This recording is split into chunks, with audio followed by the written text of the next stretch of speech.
નમસ્કાર મિત્રો, અમારી ગુજરાત ખબર ચેનલમાં તમારું સ્વાગત છે।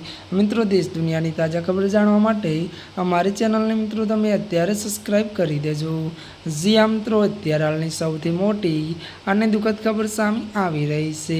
ત્યારે મિત્રો આપને જણાવી દઈએ કે ત્યારે મિત્રો વાત કરવામાં આવે તો ગાઝા પટ્ટીના દક્ષિણ શહેરના કાન્યુનિસમાં ઇઝરાયલ ટેન્કો દ્વારા અંધાધૂંધ ગોળીબાર કરતા 45 ફલસ્તીની નાગરિકોના મોત થયા છે, સેંકડો ઘાયલ થયા છે। આ દાવો હમાસ દ્વારા સંચાલિત ગાઝા સ્વાસ્થ્ય મંત્રાલયે કર્યો હતો। મંત્રાલયના જણાવ્યા અનુસાર હાલ 4 રસ્તા પર લોકો ત્યારે ભોજન સેવા આપતી વખતે ટ્રકો રાહ જોઈ રહ્યા હતા, ત્યારે અચાનક ઇઝરાયલ ટેન્કો દ્વારા અંધાધૂંધ ગોળીબાર થતાં ત્યારે 45 લોકો માર્યા ગયા હતા અને મૃતકોની સંખ્યા વધવાની આશંકા છે।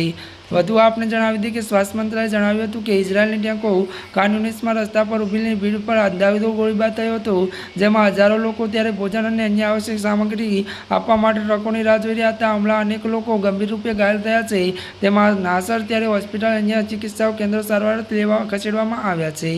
ત્યારે મિત્રો આજના માટે આટલું જ। અમારી ચેનલને મિત્રો લાઇક, શેર અને સબસ્ક્રાઇબ કરી દેજો। ધન્યવાદ।